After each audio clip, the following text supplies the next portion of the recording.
In mid-hand motion, the phone rings. She picks it up, talks for a minute. She says, "It's for you." I get on the phone, and he says, "How you doing, Arman?" I said, "I'm horrible." I told him what was going on. He said, "Well, a strange thing happened to me last night." I said, "What happened?" He said, "God woke me up out of a dead sleep and told me he wants you to come back to this place." Life Audio.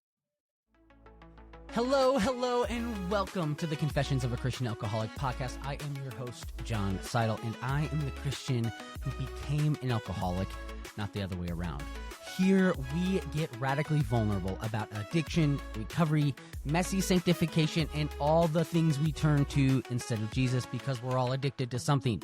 You'll hear raw, honest conversations from those who have struggled, those who help those who struggle, and why aiming for Jesus and getting sobriety thrown in is actually the best goal. So, let's get right into this week's episode. I had someone reach out to me the other day on Substack and say, "Hey, I've been listening to your podcast and, you seem to go out of your way, which is fine, to point out that you don't have to have a rock bottom moment in order to reevaluate your relationship with drugs, alcohol, food, substance, whatever." And they said, "But I really need some stories of rock bottom moments because that's where I'm at." And so I said, "Oh, don't you fear." And I went through and I listed all the stories of rock bottom moments that we've had on this podcast. But it was a good reminder, right, that I never want to get stuck in a rut and I want to have variety. And so today we are back with another rock bottom story. And it is, unfortunately, starts like so many stories start with sexual abuse as a youngster. And so today we are talking to Arman Kaymakcian. And hopefully I did not butcher that because I was practicing it probably 3 or 4 or 5 times before I started doing this intro because he explained to me how to say it because his last name is Armenian. He's got an Armenian father and an Italian mother. And as we joke about in the episode, that led to just very calm discussions among the family. Joking.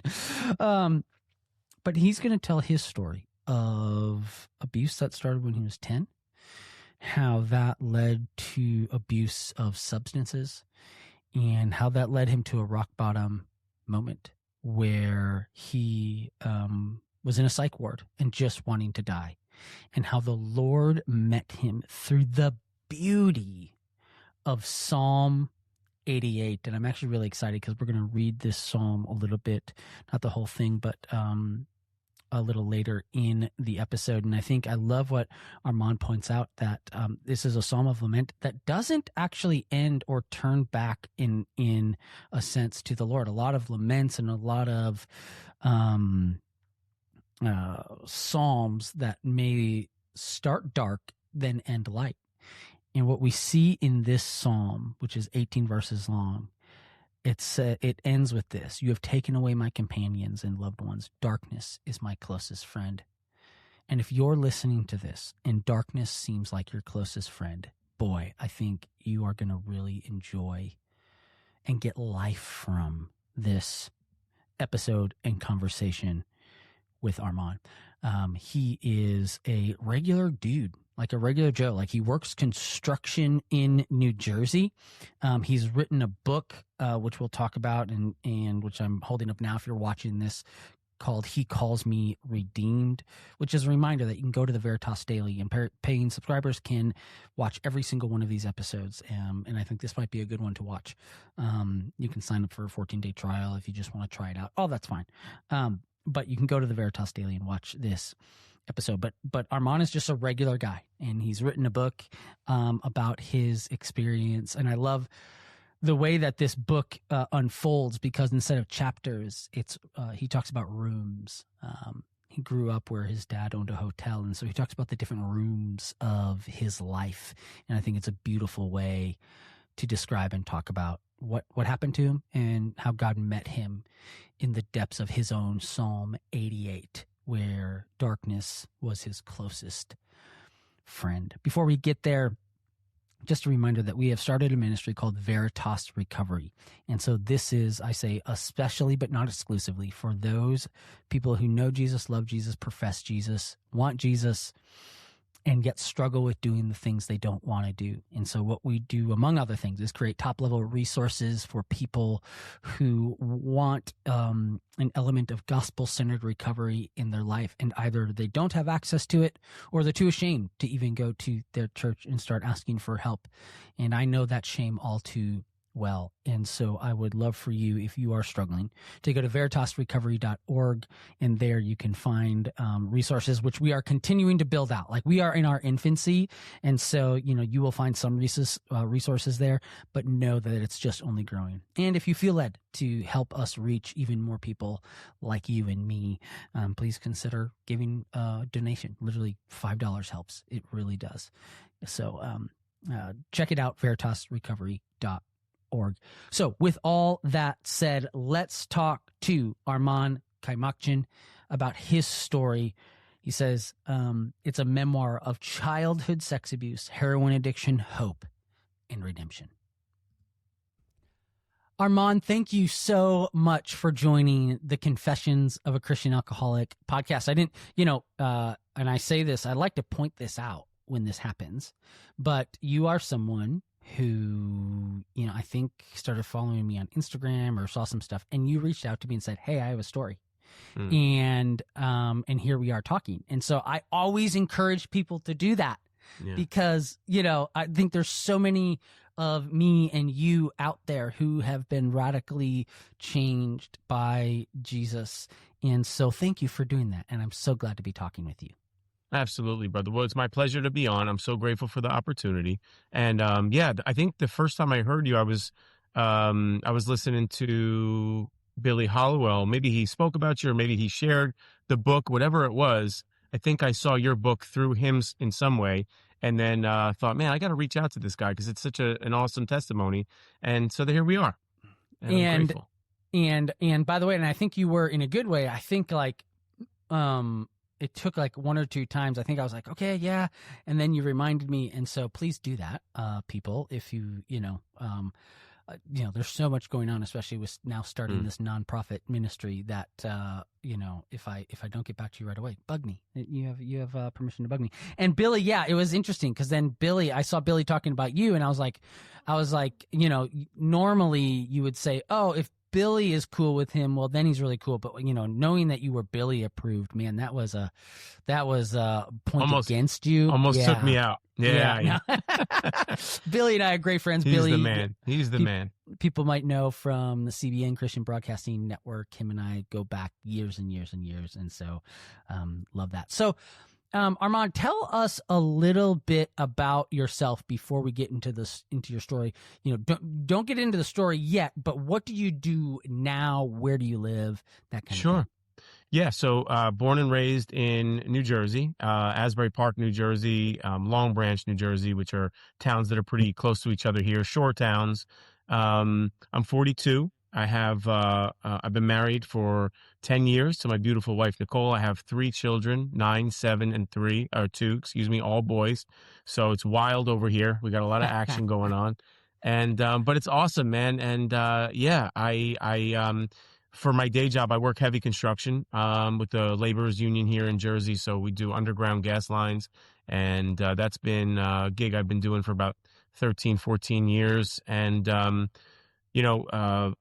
passionate writer, storyteller, author, speaker, poet, so wearing a few different hats, but I'm enjoying every one of them.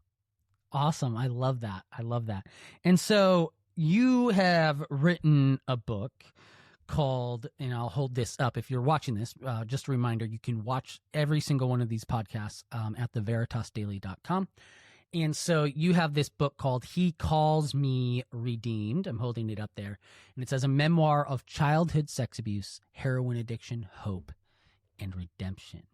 And so, even that subtitle, man, that's heavy stuff, right? Yeah. And so you have that story to tell. And so like I say, and like listeners know, I'd like you to just tell your story, and we chase rabbits on where it goes. And so, Arman, tell us about your story of childhood sex abuse, heroin addiction, hope, and redemption. Where does it start?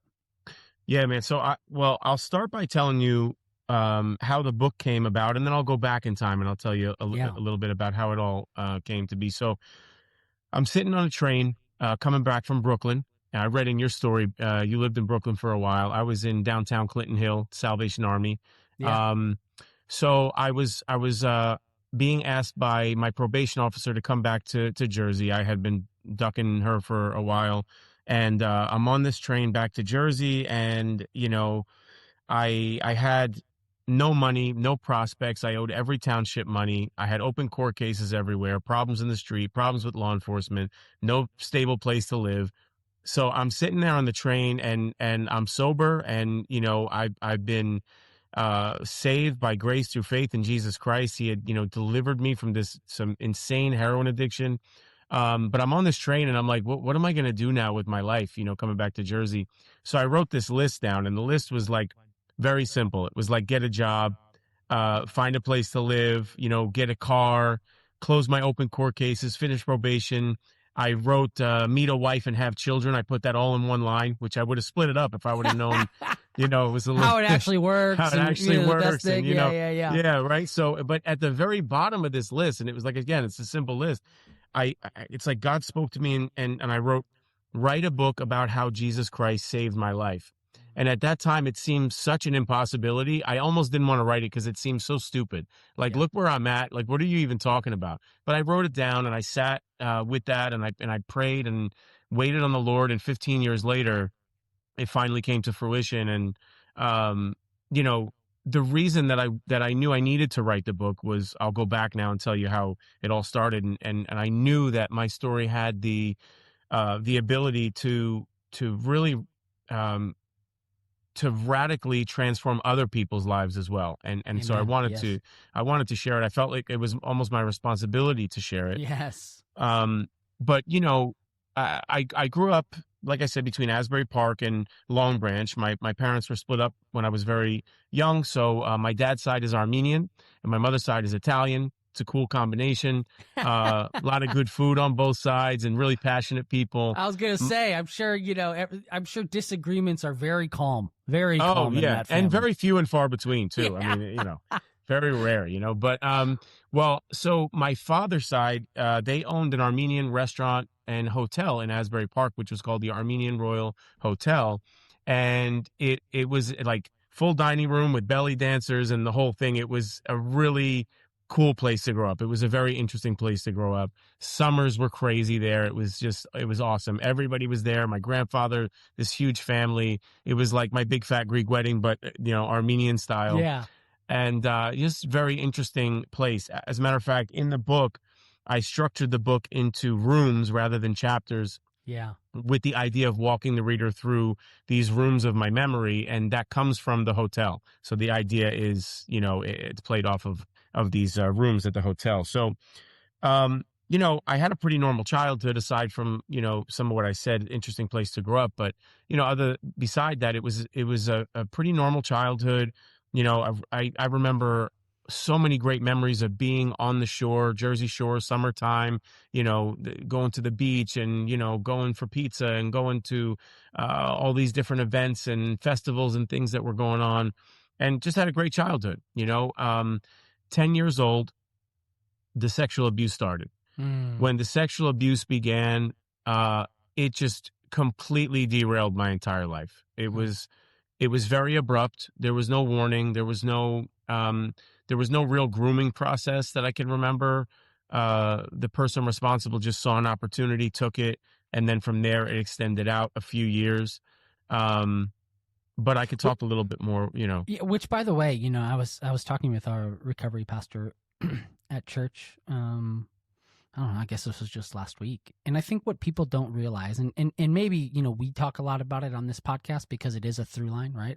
I was molested as a boy, is that a lot of people don't realize how prevalent that sexual abuse and molestation of boys and young men is, right? I mean, it seems, in a sense, we're able to make sense of it, not in a good way, but for young girls, but for young boys, it's just harder for us to wrap our minds around, and yet it is so prevalent. And I mean, I can't tell you how many people that have been on this podcast that are men, where almost universally, Arman, it goes, there is a child sexual abuse that happens. And so that's your story too. Was it a friend, a loved one, a family member, or someone you knew?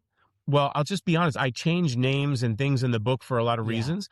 But at the end of the day, you know, if you read the book, I talk about a really a best friend of my mother and her husband at the time. I don't think they were married at this time. They got married later on, because I remember being at the wedding and whatnot. But, you know, it was this guy, and very close to the family, mostly trusted, I would say. And, you know, 10 years old, I remember, it was my 10th birthday, I believe. He gave me, he got me tickets to go see a concert. It was Marilyn Manson, it was Korn, and it was Danzig. And, they were all playing at Count Basie Theater in Red Bank, which is not far from where I live here. And, it was the first concert I had ever been to. I guess it was kind of like a, you know, birthday gift. And, we went to, I wasn't really even into that kind of music necessarily. Just, you know, it was like, okay, you're 10, I got you these tickets. And, he was very much into heavy metal and kind of goth and all those types of things. So, went to the concert, young guy, you know, and I'm looking at all these things I never seen before, and people are dressed crazy, and you got piercings everywhere, and people are smoking pot, and there's lights and, all the action going on. And it was an experience I never had before, you know. So it was a late night, so I ended up going back to their place to stay for the night. And my mother's friend had left in the morning, I think, to get eggs or milk or whatever. And during that time, he was alone with me there. And you know, I in the book, it's interesting, John, because as a Christian, I wanted this book to be able to be on church bookstore shelves. And I wanted it to be able to bless, like, you know, teenagers and people that may be blessed by it. But I needed to be very tactful in the way that I did this because of the subject matter. You know, there's no profanity in the book purposefully. And that was I think it's creatively a difficult thing to do, because probably 60-70% of the vocabulary was profanity. So for me to, you know, try to figure out a way to convey this whole story without, you know, using a curse word was interesting. But I think I did a good job, hopefully. But this subject matter, the sexual abuse part, I'm thinking to myself, like, how do you convey this without getting too graphic and without, you know, being distasteful? So what I did was I said, you know what, I'm just going to vividly write about the first encounter, and then I'm going to tell you how many years this happened afterward, and people could draw their own conclusions. So that's what I did. But, you know, we were in the same bed, and, you know, the abuse just started very abruptly, like I said. And I was totally frozen. Quite literally, physically couldn't move. I didn't know what to do, where to go, what to say. I just stayed still, and I stayed quiet, and just closed my eyes, and just, you know, wished, and with everything I had, that I would be out of that situation. You know what I mean? Yeah. When she came back, it was like a hostage situation almost. I, you know, somebody asked me recently, I did another podcast, and he said, did he do anything to keep you quiet? And I said, to be honest with you, I was 10 years old, and I came from a family where you wouldn't have had to do anything to keep that quiet in me. I was never telling anybody that took place, or that I was, you know, in any way a part of anything like that. So, you know, yeah, that's how it went down. And so, okay, so 10 years old, you know, was it an ongoing thing for you? Yeah, that went on about 2.5 years. Oh, 2 or 2.5 years. You know, I don't have an exact time, but about that timeline. And so, first of all, I'm so sorry. I mean, you know, it's just this broken, fallen, sinful world. Like I said, it's the story of too many of us. And, you know, we can't then, you know, our literally our brains are not fully formed. So how do you make sense and meaning out of this? Yeah. And so I'm curious then, you know, you take that And then how does that play into the rest of your story, and where do you go from there? We'll be right back after this. Sure. Yeah. So, well, I think the number one thing you do in that type of situation when you are 10 and you can't make sense of it and you're not going to tell anybody and you're going to internalize this thing is that you bury it as far down as you can bury it. You try to just pretend like it's not happening. Then it becomes if the abuse goes on for quite a long time, then you normalize it for those times that you're in it. And then you just try to run from it, the rest of the time. But I think, what happened with me first was, I started to eat a lot. I started to binge eat to comfort myself from what was going on. Because at that age, 10 years old, I didn't have access to drugs yet, or, didn't even think about taking drugs. So for a couple years, I gained a lot of weight very quickly. And I think people understood that, like, there's a reason why he's gaining so much weight and he's eating so much, but I don't think they didn't know what it was. When I was about, I would say 12 and a half, 13 years, I mean, somewhere around there, this person responsible for the abuse, used a lot of drugs and, gave me pot for the first time. So I started smoking pot at 12 years old or so. And, instantly fell in love with that. And as I'm going into my high school years, by the way, when you say you instantly fell in love with it, did you fall in love with it for what reasons? In the sense of, like, did it help you escape? Was it just, hey, I like this feeling? What was it that that made you instantly fall in love? I think that I was so anxious at that age because of what was going on that I think it just put me at ease, like, okay, this is a, kind of a tranquil, calm, you know what it is, John? And I think this is a lot of addicts. I think we're all looking for the peace of Christ, but we don't realize it. You know what I'm saying? So Amen. people are getting little doses of counterfeit peace here and there. And I think a lot of heroin addicts, for example, that I've talked to, their life is just utter chaos and they just want peace. As I talk to them, I realized, like, that's what it is. It's like you're just longing for peace and not finding it, except for this short little intervals of peace that you get with using. So, I just I started smoking pot and high school years, chip on my shoulder. In my mind, I'm a tough guy now. I want to be a street guy. I want to be a drug dealer. I want to run around and hustle. And so I start getting into. Is some of that a reaction to, like, I need to become the person that can't be taken advantage of? 1,000%. I think so. I mean, looking back now in retrospect, I think part of it too was, the neighborhood I was, in at that time. My father, like I said, the hotel and where he lived in Asbury Park, it was a very drug, flooded community. There's drugs everywhere, low income housing and whatever. And so a lot of the people that I got close with, they're either back and forth to New York, bringing drugs back and forth, and they're selling narcotics and they're making money. And, and I see this and I'm this, younger white guy. My mother lives in a middle class town. My father lives in, a little bit more of a rough neighborhood and very rough at that time. And so I was a perfect conduit, you know what I mean? Because I could take the drugs from the hood and bring them into a more middle class community. So it was like the perfect storm, And the more enveloped I got in that life, it went from pot to cocaine and crack and angel dust and PCP and other words and LSD and basically anything that I could sell, I was selling on the street and getting more averse to that, more accustomed to that life. So that's all throughout kind of high school. And so you are now, at the point where, I mean, you're using, is it recreational? Like, when does the switch kind of flip where you feel like it becomes more than just recreational? Oh yeah. So, I'm thinking freshman year, sophomore year, I'm just dabbling on parties.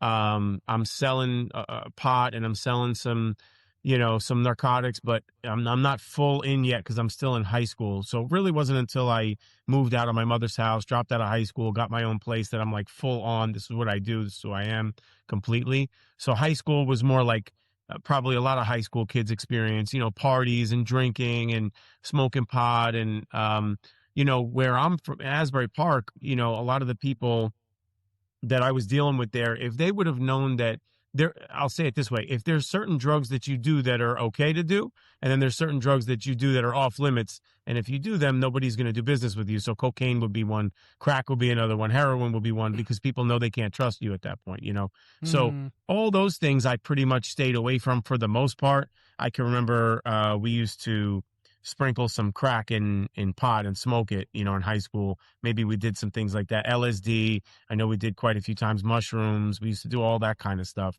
But as far as narcotics were concerned, like heroin, cocaine, and like a really regular use of those things, I stayed away from until a little bit later on. Okay. And so when does later on come, and what does that look like? So I dropped out of high school the end of my junior year. I'm dating this girl at the time. We go through high school together. She dropped out, I dropped out, and we get this apartment in Neptune, which is right next to Asbury Park, where I'm talking about. Rough neighborhood, perfect opportunity for me to do what I'm doing. And I set up shop, and I'm selling drugs for a few years, from say 18 to 20, 21. I'm the only guy that, that age with my own apartment. So I'm, but there's parties and there's things like that going on there. But at that time is when I really said, okay, I'm selling narcotics to live. This is what I do for a living. This is how I pay my bills. I'm out of my parents as I'm on my own kind of thing. And now I start dabbling a little bit more, Ecstasy became a huge problem. Back then it was extremely popular. It was, everybody was taking ecstasy in the, early 2000s. And there was a huge market for it. And I had a lot of ecstasy all the time. And I was taking sometimes 6-8 pills a day. I can remember, I was waking up in the morning. I'll never forget this. Some of my buddies were, in high school, you got like 4 or 5 friends. They're like brothers, you guys are always together. And they would come, one morning they came to pick me up to go to Home Depot for something. I don't remember what it was. And I said, okay, give me a minute. I rolled a blunt and I popped 2 E-pills. And they're like, bro, it's like 9 o'clock in the morning. You know what I mean? Like, what are you doing? And I just assumed like they're not living my they weren't doing the things I was doing as far as dealing and things. Like, you guys just don't get it. You know what I mean? Not realizing like, no, this is a major problem. This is beyond recreation. Like you're talking about, John, this is something else. And from the ecstasy, cocaine, and then from the cocaine became heroin. And then when I got a hold of heroin, I for the most part of my 20s, I stayed away from heroin because I saw what it did to people in the street.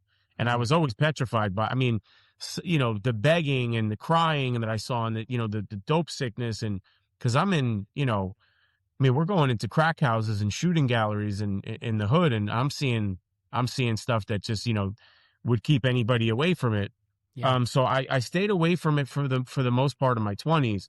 When I first started to sniff a little bit of dope, I immediately fell in love. Like that was the drug. That was, I don't want to, this is it. This is it for me. This is like everything, that I'd ever been looking for. It's that kind of thing, and then I went from snorting heroin to smoking heroin, which ups it an ante because it's more direct and it's a quicker high and it's a more intense high. And then a girl that I was seeing at that time introduced me to shooting heroin. And when I started shooting heroin, by the way, I should say this, John, before I continue, just so people understand and the listeners know, I'm not proud of any of the things that I'm saying here on this podcast. I look back at it in retrospect, and it was totally satanic and demonic, the things that were going on in my life and that whole world. And the only reason I share all of it is, number one, like your book talks about, radical vulnerability, I think is very important. But I want people to understand the depth of depravity, the place that God took me out of, and where he's placed me. Yes, he took me. Yeah. You can't really appreciate where God has brought someone unless you realize where they were. And that's what I say too, right? 100%. So dude, I totally get it. That what you're saying is not if it's a boast in your weaknesses, right? Oh, Like Paul, 1000%. it's a boast 1000%. in look at how awful I was. But anyway, Yeah. so you said you were introduced to shooting heroin. Yeah. Once I started shooting heroin, again, just going, I would not be here right now telling this story if it were not for the grace of our Lord Jesus. I mean, it's incredible how many times he saved my life. But I start shooting heroin, and then everything falls apart very quickly. I lose everything. I'm in and out of detoxes, rehabs, locked up a few times just for short little couple days here, a couple days there kind of thing. Like I said, a lot of problems with people in the street because at that time I'm desperate. Every second of my day is geared toward finding a way to get high. So if that means I gotta steal from a drug dealer on the street to do it, then that's what I'm going to do. If it means robbing family members, if it means, whatever it calls for, that's what's going to happen in order for me to get that drug. So, it took me a lot of places I wish I'd never gone. It forced me to do a lot of things. I shouldn't say it forced me, but it caused me to do a lot of things that I'm not proud that I did. But at the end of the day, it enveloped my entire life. It just engulfed me. And every morning that I woke up, I was suicidal as soon as I woke up because I knew what the day meant for me. I was going to have to find rides here, there. I was going to have to rob people. I was going to steal things. I was going to have to, maneuver all these different things, whether it was stealing jewelry, pawning it, all these different things that people do to get heroin. I knew I was going to have to do. And I was just so exhausted, bro. I mean, I was so exhausted of this life that I was living. And like I said, I was, a lot of suicidal ideation at that time. I just wanted it to be over.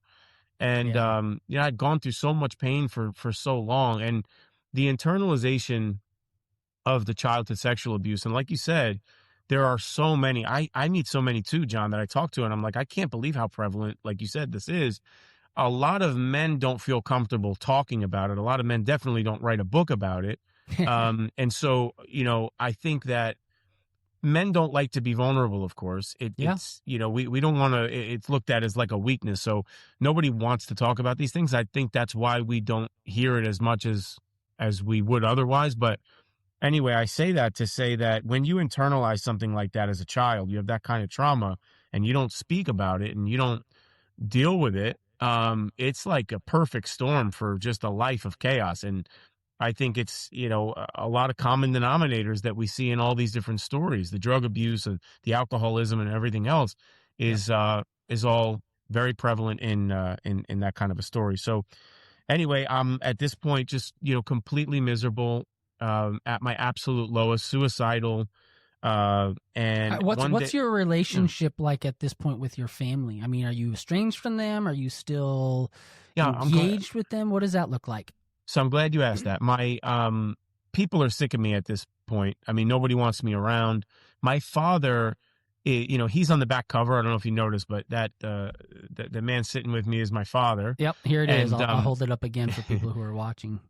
Yeah, and he was just my best friend in the world. We were so close. I worked with him, but we did a lot of drugs together. We lived a crazy life together, me and my father, and it's complicated because, I talk to people and they're like, man, that's terrible. He must have been a horrible father. And I'm like, he was the best father ever. I mean, he was just, there was so much good. And, obviously I didn't start getting high with him till later on in life. And just when, I was telling somebody recently as a writer, this, like, we know from reading our Bible, right? If you just take a sentence out of the Bible and you read it, it could mean anything. Yeah. But you look backwards a paragraph and you look forwards a paragraph or a couple pages and you start to get a full context and a full picture. And I think with my father, I think that's kind of hopefully what I did in the book was I tried to give people a paragraph before and a paragraph after so that they could kind of understand why me and him were so close and why I loved him so much. Still love him. So he's gone for a couple of years now. But anyway, even he at this time doesn't want me around anymore. He's like, I'm stealing everything from anyone. Whatever is not tied down, and some things that are going to be gone. I'm stealing everything. So, a lot of people didn't want me around. My mother, your mother's your mother. So she's the only one who still, tried, I think, everything she could with what she had to try to get me into rehabs and try to get me clean. But there was a lot of, look, when people are uneducated, there's a lot of enabling and, all kinds of things. And I was so manipulative that just to give you an example, like I remember one day she's telling me, she brought me into a funeral parlor. We got a funeral parlor over here called Damiano's, where a lot of people in my family,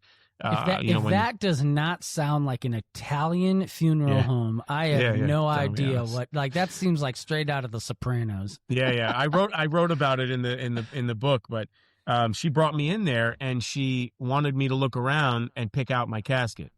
So she thought this was a really clever thing to do, I guess. She said, my heart was dead at that time. I'm a shell of a person. My eyes are dead. My heart is dead. So she brought me in there thinking, and by the way, I'm around a lot of, horrible things going on. So I was really calloused at that time. And she brought me in there, pick out your casket. She's crying. I want you to, at least pick the one you want, because I know it's not going to be long, kind of thing, hoping that it's going to jog some kind of something in me. And I thought to myself, and this is so crazy, I said, man, she's scared I'm going to die. How can I use that? So I said, okay, Mom, there's people in the street. They're threatening to shoot me. They're threatening to kill me. I stole this. I stole that. I need $100. I need $200. I need $300. If I don't give it to them by Monday, that kind of thing. So even, you get so manipulative as an addict. And again, I'm not proud of any of this, but I think the radical vulnerability goes a long way to try to explain to people, God took me legitimately out of the gutter and put me on a solid ground and gave me life and a purpose and a family and made me a father, a husband, a writer, an author. And I'm just so incredibly grateful for every moment, every breath that I have, because I know that if it were up to me, I wouldn't be here if it wasn't for the Lord. So, so one day I'm in Long Branch. I shoot my last couple bags of dope and I say, that's it. I'm not living this life anymore. I'm going to jump in front of a train. This is my last day on earth. I just can't do this one more day. So I start to head to... Do you have a home or are you on the streets at this point? No, I do have a home. I'm living with my mother at that time. She was in Long Branch. I was bouncing around. I was going from my mother's house to, this one's house to my father's house to, I'm just kind of bouncing around. But I think at that time I was at my mother's house and, I'm on a curb in Long Branch, shot my last couple bags of dope, and I decided to go to the train station. I'm going to jump in front of the next train I see. And I'm on my way there, and I see Monmouth Medical Center. You have to pass it to get to the train station. And I say, you know what? I'm going to just go in there. And I just felt like a pull. I felt like this divine pull into the hospital. So I told them what was going on. They put me in the psych ward. I had been there before. And my mother asked me, do you need anything? I said, Mom, there's a Bible on my nightstand. They gave it to me at that place, Keswick Colony of Mercy, I was at 6 months ago. It was a Christian rehab. They had asked me to leave because I was shooting dope in the bathroom. So 6 months later, this is where I'm at. I'm in the psych ward, 2:00 in the morning. I got this Bible that they gave me. I opened it up to a random page. I said a quick prayer, and it was something like, Lord, God, I can't live like this anymore. I know that you're there, but I need to, if you're who you say you are, I need to hear something from you, that directly ties into my situation somehow or whatever. So I opened it up to this random page, and it was Psalm 88. And I start to read this Psalm, and John, I'm telling you, if I could have wrote God a letter in that moment and told him how I felt, it would have been Psalm 88. It would have been every word, every line. And it broke me in half, bro. I put my face to the floor. I'm crying like hysterical. I'm begging Jesus to save me. I felt like a literal embrace from God in that moment. It felt like when you're a little kid and you're crying and you can't breathe, you're crying so hard, and your dad or your mom hugs you and you feel like, okay, I'm safe. That's how I felt. And I went to sleep that night and woke up the next morning and they said, look, you don't have insurance. We got to figure out a way to check you out of here. They said, use our phone, try to get in somewhere. I actually begged them because I said, I haven't had 3 days clean in a long time, or 2 days, whatever it was. And I said, and so for, you think about 2 days, not a long time, but for a heroin addict, 2 days is like an eternity without heroin. Right. So, I'm begging them, please, can I stay here? Is there anything I could do? They said, look, you can't stay here. Try to use our phone, try to get in somewhere. I call like 10 places, no available anything. So I get frustrated, right? I go to my room. I have a little mesh bag of clothes left in the world. It's all I have left. Couple shirts, couple whatever, I had socks, this, that. So I head to the door and I tell the woman, buzz me out of here. I'm kind of angry at this point. Buzz me out of here. In mid-hand motion, the phone rings. So she's going to hit the buzzer to let me back out on the street. Phone rings instead. She picks it up, talks for a minute. She says, it's for you. I get on the phone. It was the director of admittance for this place, Keswick Colony of Mercy. It's Christian rehab in South Jersey. And he says, how you doing, Arman? I said, I'm horrible. I told him what was going on. He said, well, a strange thing happened to me last night. I said, what happened? He said, God woke me up out of a dead sleep and told me he wants you to come back to this place. Wow. So I could not fathom it, John, in that moment. But the same time I was crying out to Jesus, he was waking this man up in another part of the state.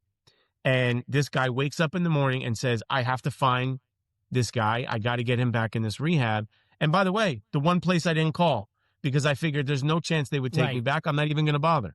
So I didn't call him. And he found my mother, and she in turn told him where I was. He called, and I knew it was my opportunity, bro. I just jumped through it. I said, there's something strange happening here. I can't explain it, but I was dope sick like crazy. But I hopped in a car. I remember looking out the window. You see the traffic lines. I'm on this highway on the way to Keswick because it's like maybe 35, 40 minutes from where I was. And I was legitimately thinking about jumping out of the car onto the road and rolling away to freedom, because I'm like, how am I going to, 4 months is like literally like an eternity. It felt like, in that moment. But I went to this place. Yeah. Real quickly, before you go to this part of the story, I want to read a little bit of Psalm 88.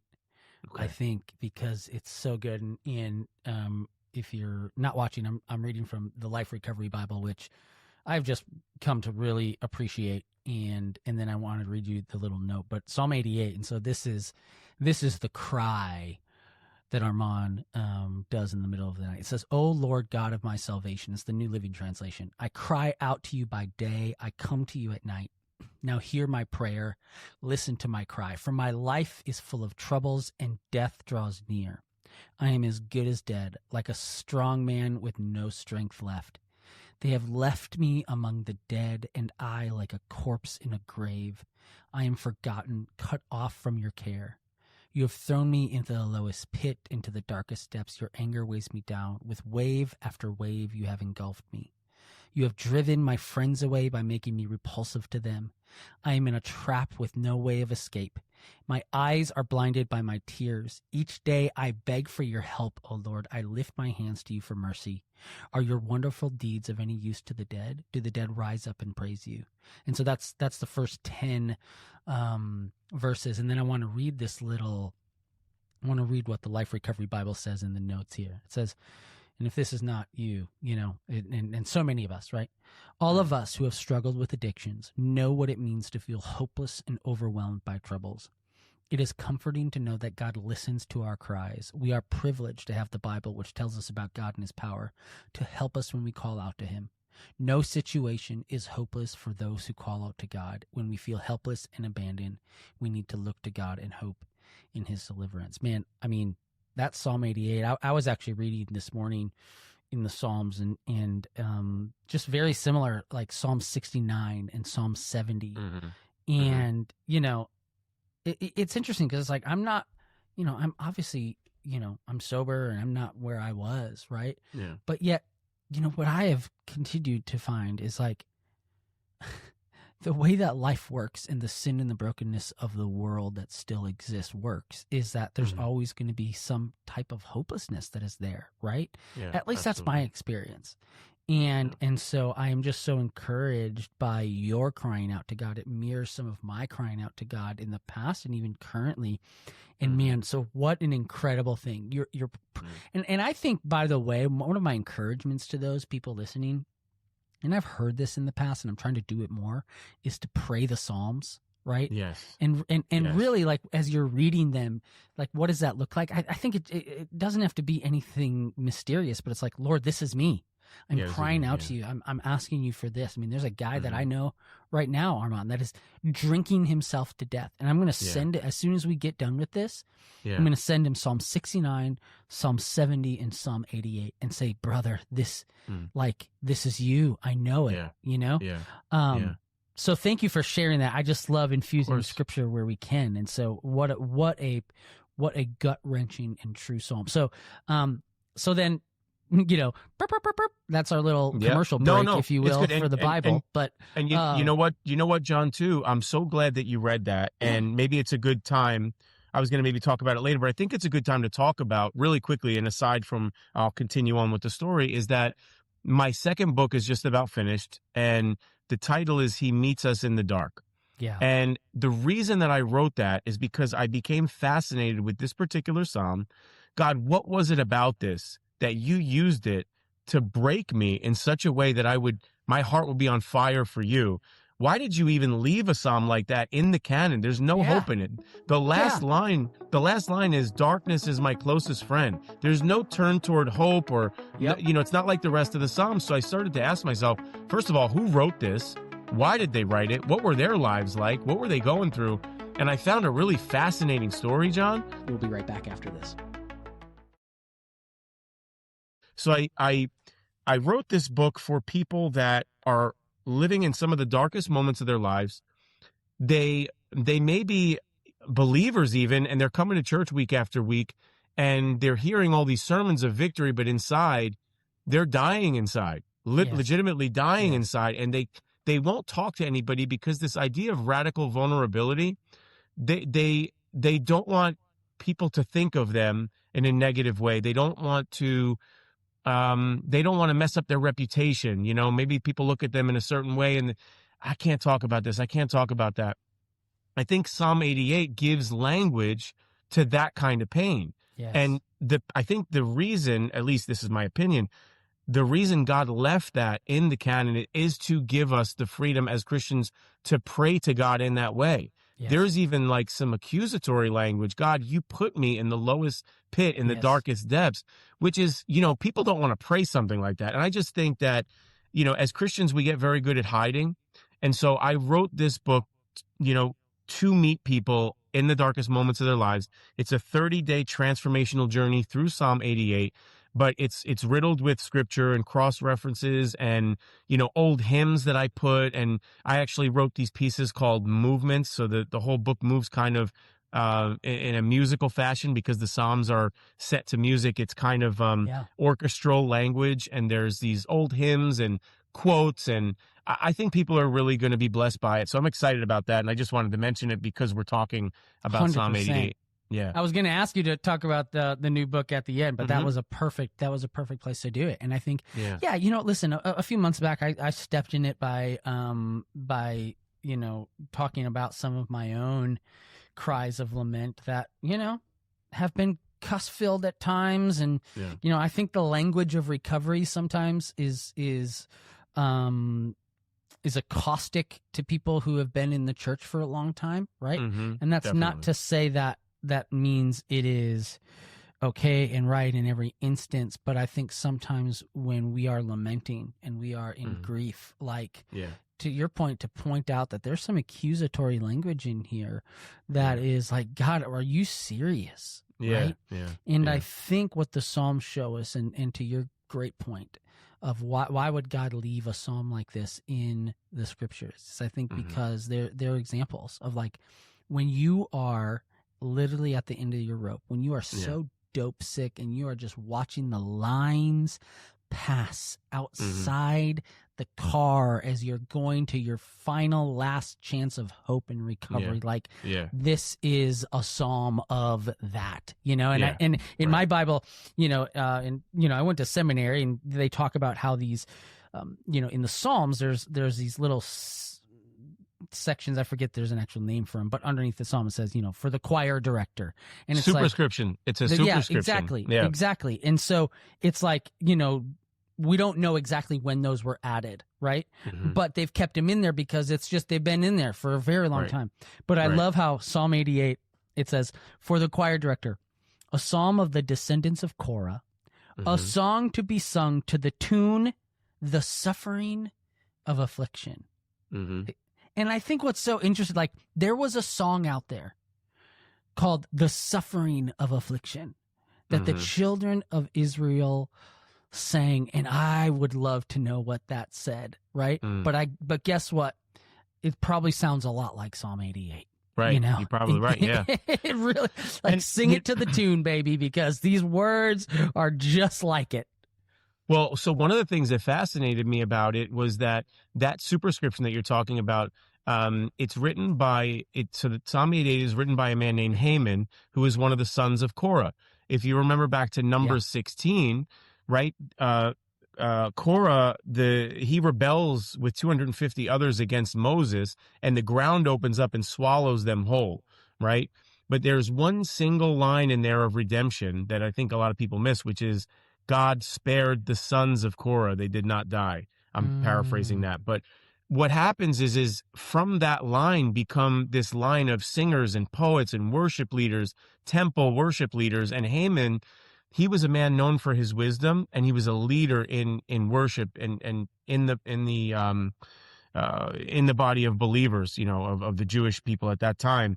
So, he is a man who is steeped in faith and surrounded by all of this pomp and circumstance when it comes to God and temple worship. How does he find himself in this place where he writes this psalm? But there's this redemptive arc in that story of Korah and how he spared the sons of Korah, and then from that you get this guy Haman.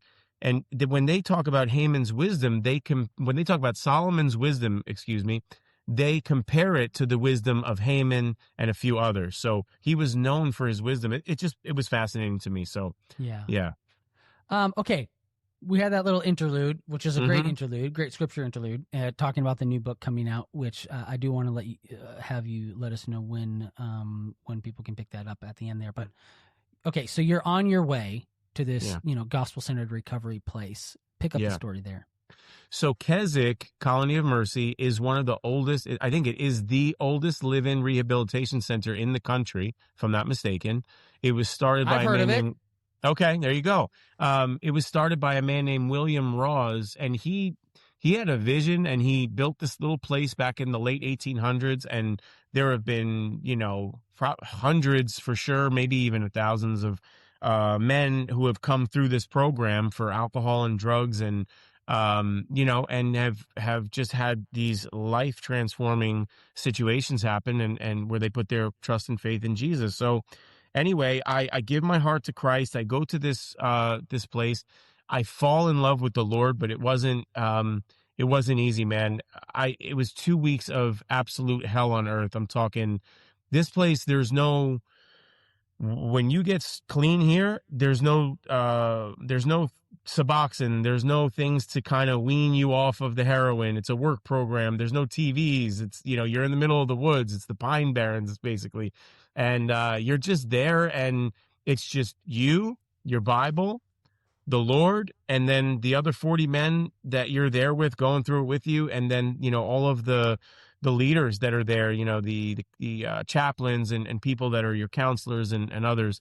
But we were just, when I tell you, Bible from the time you woke up in the morning to the time you went to sleep, you were getting Bible, you were getting sermons, you were getting worship, you were, while you were working, you were worshiping and learning. And, I just fell in love with the Lord, and, just my life completely transformed. It was night and day. So how long are you there? So it's a 4-month program. The first 3 weeks, like I said, when I tell you, I didn't sleep, I don't think more than, 7-8 hours within that 2 weeks. It was just, it was horrific, man. I was hallucinating, seeing things, having these demonic kind of attacks in the middle of the night. And I just remember being, the worst moments ever. And, they had a little fireplace room in there. It was down the hall. It's a small place where all these 40 guys are living. There's these hallways, and they all kind of lead to, there's a fireplace room, and then there's a recreation room. And I can remember I was so dope sick, and my body hurt so bad, and I was so miserable that I would sneak out in the middle of the night, and I would they had like a, vending machine with like snacks and stuff.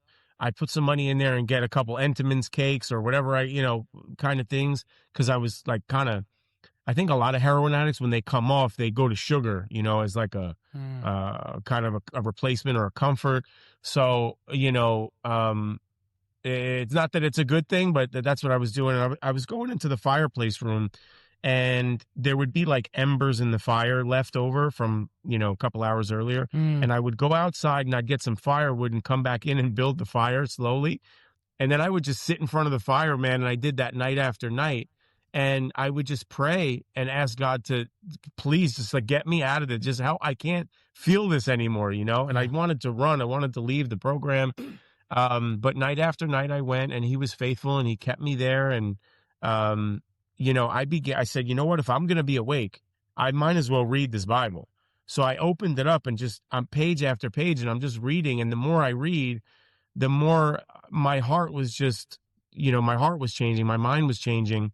And eventually I did sleep. Eventually I got through that proverbial night. And, the Lord was just so faithful and so patient with me. And then my whole everything changed. My mind started to come back to me. You could even read, my younger brother, he's 10 years younger than me. He sent me some letters last year that he had from the time that I was in there. And he's like, bro, you can see from the time you went in, because you couldn't write a letter for the first 2 weeks. But the first 2 weeks, when I first could write a letter, you could look at that first letter versus the letter a month later, 2 months later, 3 months later. You could see my mind coming back and me becoming like a person again, Yeah. And yeah, man, and it wasn't just me. That place is miraculous. There's so much going on. There's so much God is doing in that place on a regular basis that I was watching families be restored. I was watching prayers get answered. I was watching these times of worship where, it was just incredible. It was absolutely incredible. You said something that I want to kind of press into a little bit, because I think on one hand, what I try to do and what I'm trying to do with my ministry, Veritas Recovery, is kind of marry the spiritual with the practical, right? But I think sometimes, and I can even be fall into this trap, is to juxtapose those two and say that the spiritual isn't practical, right? And yet, I think, you talked about how in your first, little bit of recovery there at the center, where you're like, I'm literally just having to go to the Word. I'm literally just having to cry out and pray to God. And I think sometimes, people will ask me, what do I, okay, I'm going to stop drinking, or I have stopped drinking. What do I do? I'm pacing and blah, blah, blah. And I'm like, I can tell you that what I did is I didn't necessarily, I didn't sign up for 75 hard and, try to, run it away. And I'm not saying that you can't do that, right? Like I eventually did start a running regimen, and that was good and healthy. But even in that very immediate, I am just literally just like crying out, like, Lord, I can't sleep. I didn't know how to sleep anymore, like you. Like, I didn't know how to sleep without at least being buzzed, right? Right. And so it's like sometimes like the quote unquote practical advice I give people is like, you just need to sit with it, and you just need to sit with God. But I'm curious your kind of advice, or what you say to those people who are like, okay, I hear you, and I'm really scared of what it's going to look like in the very immediate. What do I do? We'll be right back after this. Well, the thing about it is the beginning is always very difficult. I'm not going to lie and pretend like it's not. You've been living a certain way for a long time, and now, it's not just it's psychological, but it's also, physiology, and your body's going through things, your mind, your heart, everything is connected, and it's all going through, like, it's heroin. I remember being in rehabs where I saw people come in with alcohol. And I was like, what's that person on? Because it looked even worse than the heroin. It was like, the shaking, convulsions, and things that they were going through. But so it is very difficult in the beginning, but I could tell you the pain that you're going to go through is going to pale in comparison. It's much like the gospel message. This life has tribulation and we have difficulty, but the tribulation and difficulty that we're going to have here pales in comparison to an eternity with Christ. It's going to pale in comparison to being with our loved ones and our fellows and brothers and sisters in Christ for all of eternity, right? In the same way, the first 2-3 weeks, a month, whatever, where you're going through this thing, it's going to be like hell on earth, so to Yeah. speak. But then afterwards, that pales in comparison to, I've been, so it's 15 years since this all went on in my life. And since then, I've traveled to multiple countries with my wife. We've had 3 children. We've had the ride of our lives. We've just had an incredible time, and I've been so blessed. And I mean, I think about the last 15 years, all that's happened. The month that I went through, withdrawal just doesn't even compare to the joy that I felt over the past 15 years. So I would just say that it may seem in that moment like there's not going to be light at the end of that tunnel, like you're not going to get through it, like there's not purpose on the other side of the pain. But I promise you that God has a plan and a purpose for your life. He wants to do incredible things through you, things that you can't even think or imagine. I mean, the testimonies I've experienced with people, that the people I've been able to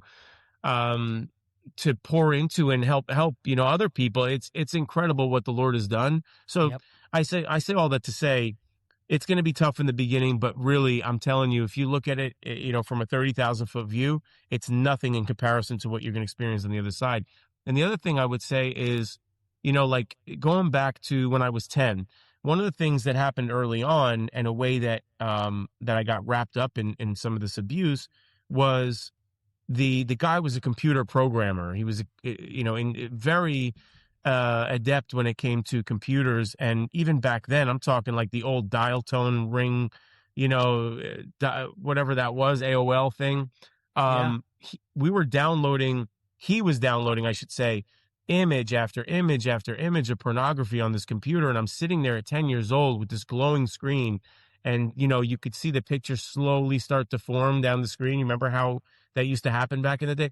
And I'm just like, I'm 10 years old and I'm seeing all of these things, and I just didn't even know what to do with any of them. And what that caused was many years of struggling with pornography on and off. It wasn't like I was, enveloped in that every day, but I would go back and forth, and I would always kind of fall into it. And after I got saved, I wanted to get out of it, but I didn't know how to get out of it. And I think a lot of men struggle. As a matter of fact, you made a point in your book that you said a lot of Christian men will kind of cop out and just say, yeah, I struggle with lust. Yep. And it's like, I'm just going to lower this a little bit, lower the temperature, so that at least I told them I'm not lying. I'm being authentic, but at the same time, I'm hiding the sin. And for me, I would pray and I would cry out to God, and I would, get up and I would fall, and, I would experience sometimes spiritual victory and sometimes spiritual defeat. And it wasn't until I married the spiritual with the practical, like you said, where there's a part of it where you cry out to God over and over again. So keep doing that. Be faithful in that. And sometimes your prayers might just sound like mine did, and it's just breath and tears. That's what the prayer is, and maybe that's the prayer. And God can definitely decipher and translate that prayer. He knows exactly what you're trying to tell him with your breath and your tears. But, keep crying out to God. But there may be a time where you just have to say, okay, enough is enough. I'm committing, because I'm committed to the Lord. I'm committing myself to, we don't talk as much about repentance as we need to. When, Amen. A lot of people preach half of the gospel. We leave out the hell part. We leave out the repentance part, and people are just left with, just believe in Jesus, which is true. But, somebody told me a long time ago, if you got a guy and he's on vacation and he's got a drink in his hand and he's out floating in the water on a flotation device, and you see a shark coming, if you try to pull him out of the water without pointing out that there's a shark out there, he's like, bro, what are you doing? Like, I'm having an insane time right now. This is awesome. It's a beautiful place. I got my drink in my hand. I'm out here. But if you tell him, bro, there's a shark out there, you know what I mean? Then it's like, okay, now I understand what you're trying to rescue me from. So in the same way, I think we need to just tell people like, hey, hell awaits those who don't put their trust and their faith in Jesus Christ. And repentance is a very important thing. I think it's the practical thing that we need to do when we're reaching. God already showed us his love by giving us his one and only son, that he died for us so that we could have eternal life. I think the moment that we reach back out in faith in a practical way is where all the healing begins. And I think the Lord is very practical in how he marries together the spiritual and the practical, because he doesn't just say, okay, I'm going to do this for you. It's like, okay, we're going to do this now. Okay, we're repenting of this now. You know, one of the first things that God had me repent of was theft, because for a long time, I was so used to stealing to get high that if I saw cash in any place, I could be, you know, I'm at the convenience store, somebody's buying something. If I see green money, I'm thinking about how to get it, right? So I'm at Keswick. It's like the first 2 weeks, so I'm still insanely dope sick.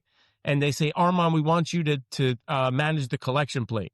So they give me the collection plate, and I'm standing in the back of this little chapel. All these people worshiping. They just got done taking the offering. It's Sunday. I'm standing by the back door with a giant bowl of money. You know what I mean? Yeah. And I could just run out the door, which is what I would have done in the past. And I'm looking at it. And in that moment, the Lord said, you see what this is here? You have a problem with stealing. And so we're going to repent of stealing. This was the first sanctification that God took me through.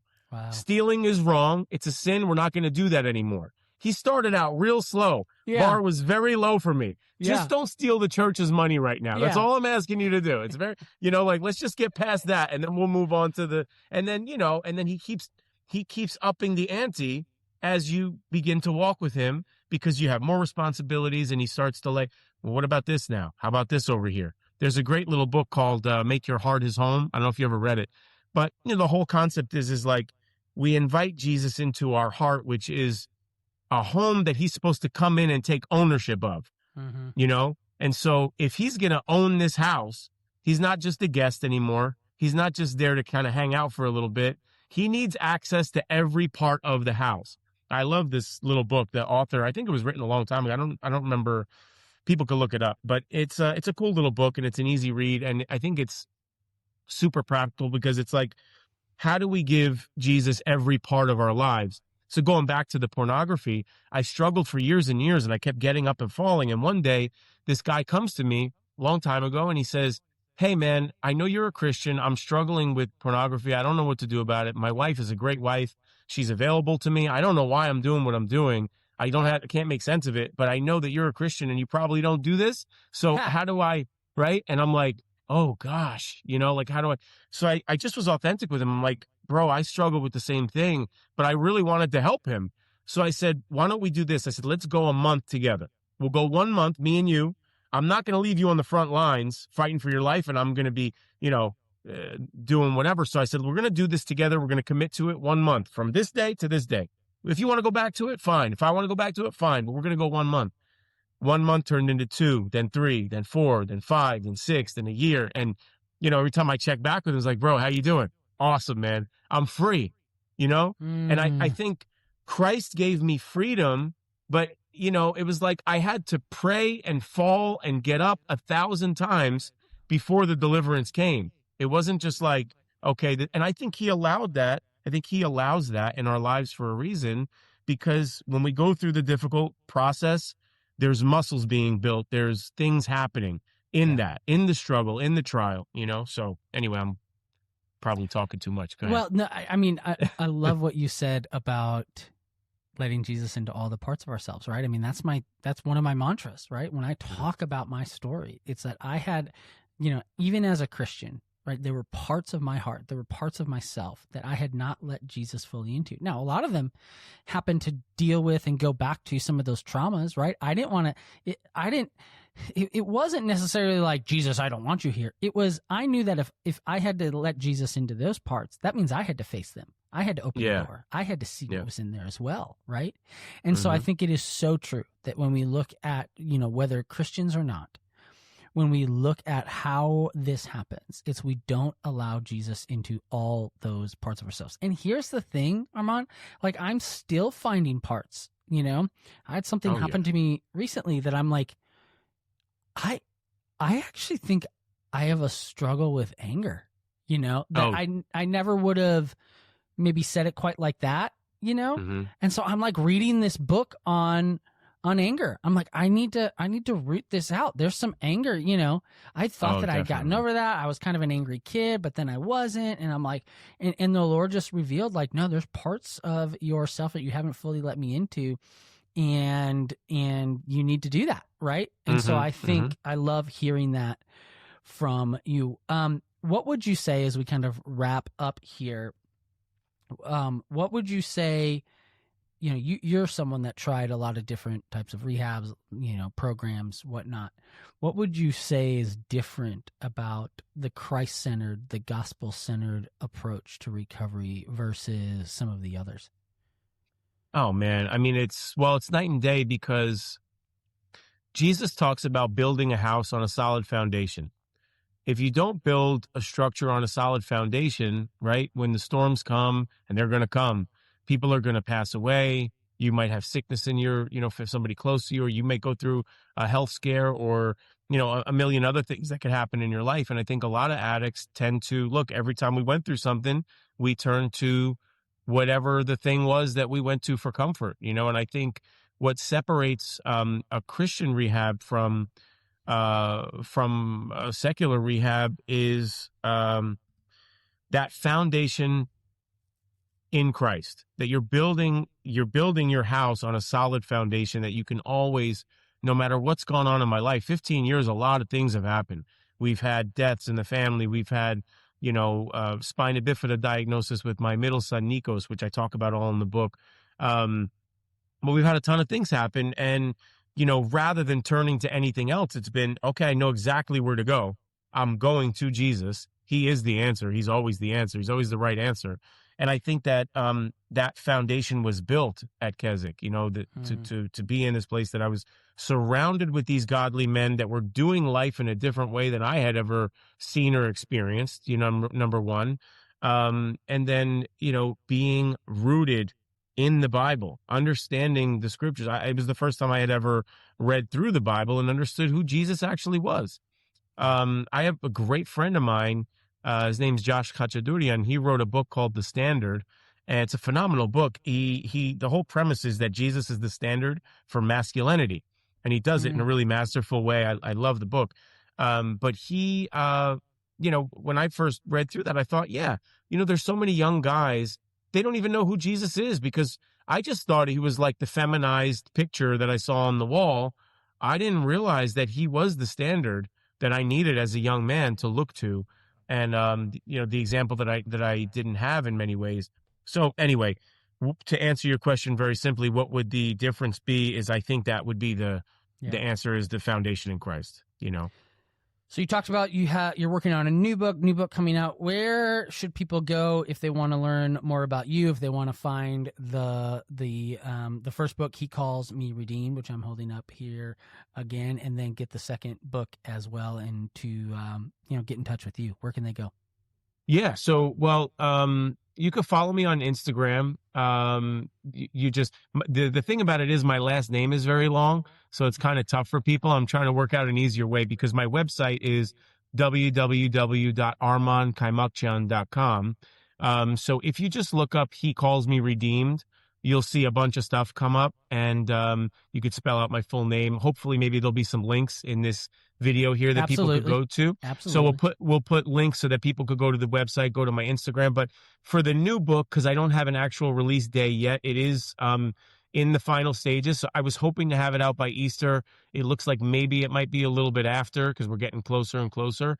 But that being said, they could follow my Instagram and they'll know exactly when the new book is coming out. I'm putting updates and stuff all the time. And the website has everything on there as well. Links to, my first book, He Calls Me Redeemed.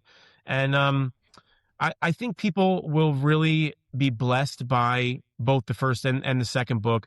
But since the first book is available right now, I'm just going to tell you that I've had so many people come to me since I wrote and published the book that said, hey, I know you wrote this story. My son is suffering with addiction. My daughter is going through this. My nephew's going through that. We all know somebody who's dealing with some type of an addiction. There's so many cool testimonies, John, of people who've picked up the book, people that I never even thought would want to read the book, that have read it and came back to me and said, this thing actually completely transformed the way I'm thinking about my life and about my relationship with Jesus. And it's been such a blessing to hear those testimonies. So if I could just ask a favor of the audience, if you are willing to pick up a copy, it'd be awesome. And if you're willing to maybe give it to somebody who you really think needs it. And honestly, if you're out there and you're like, I can't afford a book right now, give me a shout. Tell me, I'll give you a copy. Give it to somebody that you know, that you love. And, I just hope that this book leads as many people to the Lord as possible. That's my heart behind it. And, so humbly asking you guys to pick up a copy and try to help support what I'm doing. I'm going to rehab, speaking pretty regularly, and just trying to witness to people in every way that I can. Well, absolutely, and I hope that this podcast helps get that word out. And I thank you so much for your radical vulnerability.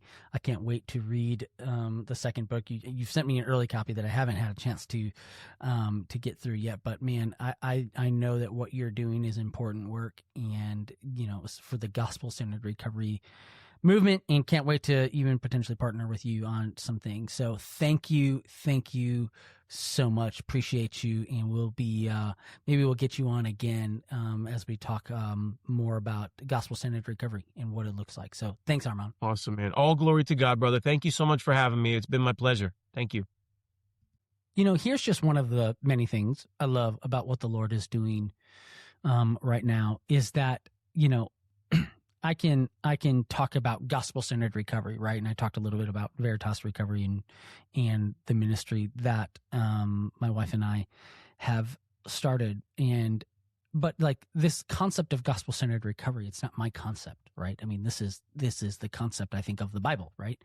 And yet it's been so encouraging as I've interviewed people, as I've gotten to know people, just to see how the Lord is orchestrating, in a sense, this movement, right? And that's really, if you go to veritasrecovery.org and look at our mission and vision, the vision is we are hoping for a movement of gospel-centered recovery that doesn't minimize the practical steps that are needed, and doesn't minimize medication, and doesn't minimize 12 steps if that is a tool that you want to use. But it's saying, hey, listen, there is way more to life than just sobriety. And I think what Arman was talking about there, especially at the end, is so important, right? It's like if your foundation of recovery is only in sobriety, is only in not doing something, you're going to face something that is going to really threaten that. And what I can say is, I guess I've still faced stuff that has threatened my sobriety, but the fact that I have been rooted in Jesus has kept me. Man, as we recorded this, I just gone through what I would say is one of the hardest weeks of my life in recent memory, where I did and said something stupid and, was corrected, and that was not fun. And it led to some dark places and some dark thoughts. And I can only imagine how I would have dealt with that. And in some ways, it would have been easier to deal with alcohol. And yet the Lord met me there in those moments. And I love, Arman talking about how the Lord met him in his desperation. And so go read Psalm 88. Like, read the whole thing. I think it's important. And then I'd also encourage you to read Psalm 69 and Psalm 70. They've just been so helpful for me in this last week. Once again, if you want to, listen to or review this podcast ad-free, you can go to theveritasdaily.com and sign up for a paying subscriber. That's different than the ministry that I've started, and I like to be clear about that. But, if you want to help, kind of broadcast the message of gospel-centered recovery, I'd be honored for just even $5 at veritasrecovery.org. Love you all. Thank you to our partner, Life Audio, for making this possible. We will see you here next week.